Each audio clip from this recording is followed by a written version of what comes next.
এই চুলায় নাকি মাত্র 10 টাকায় সারা মাস রান্না হয়? হ্যাঁ ভাই, গ্যাসের চুলার দিন শেষ, 10 টাকা বিদ্যুৎ খরচে আপনি সারা মাস রান্না করতে পারবেন ইনশাল্লাহ। ভাই এটা তো লাকড়ির চুলা, আবার বিদ্যুৎ লাগে? হ্যাঁ ভাই, বিদ্যুৎ লাগে। জাস্ট আপনার চুলার সাথে যে একটা ফ্যান দিয়ে দেই, এটার মাধ্যমে আমরা অক্সিজেন প্রোভাইড করি। এই অক্সিজেন করে কি, যে লাকড়ির যে কার্বনটা হয় এই কার্বনটা ধ্বংস করে দেয়, যার কারণে কোনো ধরনের ধোঁয়াকালি কিছু হয় না।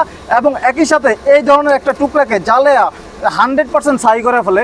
এবং আপনি দেখেন, এটা এমন একটা আজব চুলা যে আমি এখানে এই যে দেখেন ভিজে আমরা কাঠ দিতেছি, এটা জ্বলবে? জ্বলবে। এবং অনেকে মনে করতে পারে আবার উপর দিয়ে দিতে হয় না ভাই, এই যে দেখেন এদিক দিয়ে হলো এই দিক দিয়েও দেওয়া যাবে, ঠিক আছে। আচ্ছা, কিন্তু ভাই এই ফ্যান চালাতে কারেন্ট লাগলে তো কারেন্ট বিল অনেক টাকা আইবো।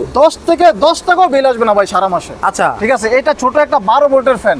ঠিক আছে, এই যে আমরা কি রান্না করতেছেন দেখি একটু ভাই। আচ্ছা, ওরে বাবার বাবা, কি মাংস রান্না করতেছেন? জি ভাই, গরুর মাংস।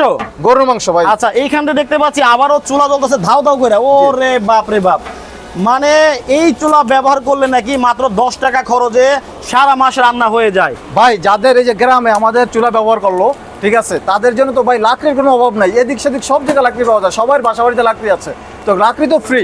আর গ্যাস আপনার যে বিদ্যুৎ খরচ হয় 4-5 টাকা সর্বোচ্চ খরচ হতে পারে। ওকে, এইটা কি ভাই ফ্ল্যাট বাসায় ব্যবহার করা যাবে? 100% ফ্ল্যাট বাসা থেকে শুরু করে সব জায়গায় ব্যবহার করতে পারবেন, যেহেতু কোনো ধোয়া হয় না। ফ্ল্যাট বাসা আরামসে আপনারা ব্যবহার করতে পারবেন গ্যাসের বিকল্প হিসাবে। গ্যাসের চুলা দিন শেষ।